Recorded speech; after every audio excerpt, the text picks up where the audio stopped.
This is huge as the Lakers have found their secret weapon in the upcoming NBA draft, and this player will have the opportunity to potentially help the Los Angeles Lakers win their 18th NBA championship. In today's video, we're going to talk about who this player or players are and how they can help the Los Angeles Lakers reach the Larry O'Brien trophy and hoist the NBA championship. And welcome to Lakers Digest, guys. My name is Hunter Pitcoff, and we cover everything surrounding your Los Angeles Lakers. We are now officially in the offseason after the Oklahoma City Thunder have won the NBA championship in a Game 7 over the Indiana Pacers. We have been covering the Lakers, though, throughout the entire playoffs, even though they've been out since April. But now it is our time to shine here, as this is one of the most important off seasons in Lakers history. If you want to be a part of the action, hit that subscribe button, because 66.6, that's an odd number. Okay, we'll avoid that number. But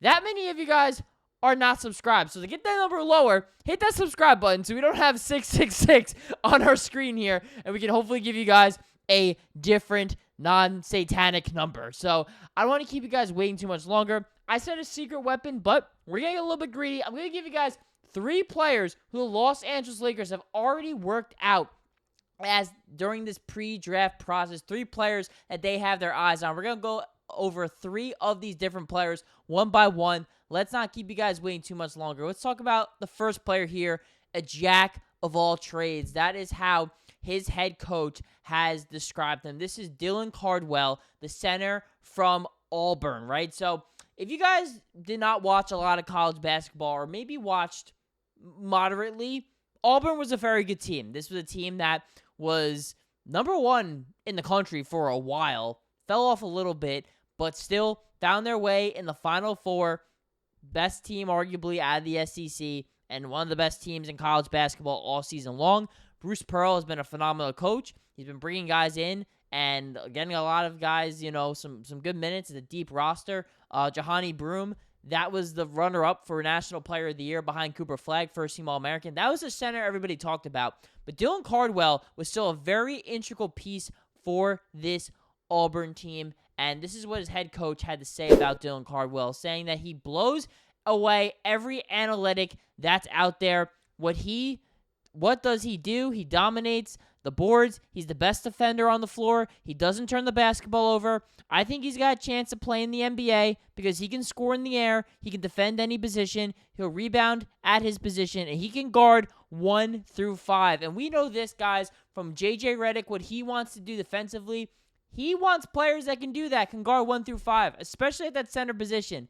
He wants to play a switchable style defense, and Dylan Cardwell is a type of athlete to do that. And something that I like about him a lot is he fits the skill set that Luka Doncic likes in his big men. As you look at some of his stats here, they're not going to blow you off the page, right? One of the rare players, by the way, on Auburn that actually plays his entire career with the Tigers, right? There's so many players, especially for any team, but especially Auburn. They chase the transfer portal. They bring guys in from different places, but Dylan Cardwell is someone who stuck through and through 5 seasons with the Auburn Tigers, was part of the COVID years. That shows you, right, just how long he's been there for. And really, this was the first year he got starter minutes, starting every single game alongside Jahani Broome. And again, the numbers are not fantastic, although a really good offensive rebounder he is, but he's a really good athlete. He's a fish. I mean, look at that. The man is shooting. All the shots are going to be near the rim, but look, 70% from there. I mean, not a good foul shooter at all, but again, wasn't someone that got to the line a lot. Perhaps that number could be a little bit better than what is shown. But defensively, he's really athletic. He does play above the rim, like Bruce Pearl said, and this is someone who's an ultra athlete, can be a really good defensive player, and he can come in and just do what he does, right? Like, you don't need to worry about the offense too much from him. Can you get rebounds? Can you play defense? And can you catch lobs? He can do all those things. The Lakers need that from a big man right now, and he could potentially be someone, again, with 5 years of experience. The Lakers have the 55th pick right now in the second round. I think they might even move up. Maybe they'll try to get 2 players in the second round, perhaps. I don't know, but the Los Angeles Lakers definitely need to find some help at that big man position. We just saw Daniel Gafford get a massive contract, $18 million a year for someone who's going to probably be a backup center for the Dallas Mavericks this season. Like, It's going to be expensive to get a big man, guys. So Lakers might need to go, bargain shopping here. Jesse Buss, still a phenomenal scout for the Los Angeles Lakers. He's found diamonds in the rough. Perhaps someone like Dylan Cardwell, an experienced player. You know what you're getting out of him. He's going to be about 23, 24 years old, older player who can come in and do exactly what you need, and has already played for a championship caliber team and winning basketball there with the Auburn Tigers. That's going to bring us to our player number 2, somebody who is a low post monster, right? This is a very different type of big man than what the Los Angeles Lakers currently have on their roster. Someone like Jackson Hayes may be comparable to someone like Dylan Cardwell. Look, Cardwell is 255 pounds, so he's definitely going to be a bigger center here. But the Los Angeles Lakers have a chance to get somebody like that. That's going to be Omar Ballo out of Indiana. You might know him if you're a college basketball guy. Definitely the biggest name of the 3 guys here in terms of productivity, because he was someone who was really, really good during his time with Arizona, but spent his last year with the Hoosiers there in Bloomington. And Omar Ballo, again, this is someone who was one of the most sought-after transfers in 2024, like I said, guys. And someone who's been playing basketball for quite some time. I mean, he was on the same FIFA Under-19 World Cup tournament playing against Tyrese Halliburton and Scotty Barnes, right? This is someone who has played against NBA guys, I guess, in a sense, but took him a little bit to, also a 5-year player just like Cardwell. Mike Woodson, again, someone who has coached in the NBA as a head coach as well as an assistant coach. He had to say this about his former big man, saying he's a dominant post presence on both ends of the floor with a winning background, a big fellow with soft touch around the rim. Good hands and solid footwork. Again, that is someone that the Lakers don't have, right? They don't have somebody after trading away Anthony Davis that they can just dump the ball down to in the post and say, go to work. Now, Luka Doncic can operate out the post. No, LeBron James can operate out the post. But Omar Ballo, this is somebody who, again, comes in with a lot of experience here. Did play one season at Gonzaga, though did not do much there. Really was at Arizona where he followed Tommy Lloyd, who was an assistant coach with Gonzaga, became the head coach with the Wildcats in Tucson. That's where he ultimately brought Ballo with him, and he was dominant there. I mean, those 2 years in Arizona, 14 points, 13 points per game. Again, a guy who shoots mainly most of his shots inside the paint, but look, very efficient scorer as well. Again, the free throw shooting is a bit of a concern, but a really good rebounder as well, and offensive rebounder.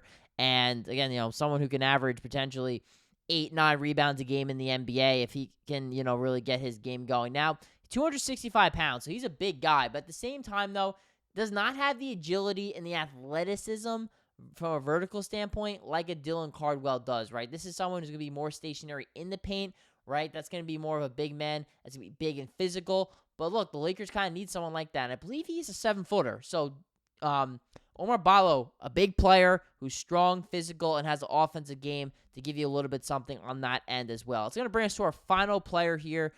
Someone that can defend the paint, right? Because the Los Angeles Lakers were getting absolutely destroyed by players inside, right? Anthony Edwards getting to the basket. It was Julius Randle getting to the basket. Jay McDaniels getting to the basket. I mean, the Rudy Gobert game in Game 5 where he absolutely destroyed the Lakers, right? It was players in that series against Minnesota that killed the Lakers inside.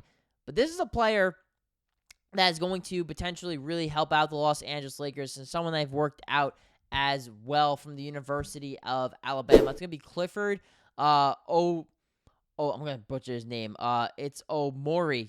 Clifford Omori from the University of Alabama. Also played 4 years at Rutgers as well. His coach, Nate Oates, again, a team that went to the Elite Eight last year. A very good program there. I know they're a football school, but a very good basketball school as well. He said this about his big fella, saying the best thing he does is protect the rim and rebound, and you've got to have that to win. He's one of the best kids I've ever coached. He's great. He has a high IQ and is all about the team. A wonderful player to coach. Whoever gets him is going to get a great kid. So a lot of high praise. Again, they also had, I'm blanking on his name, Grant Nelson there as well.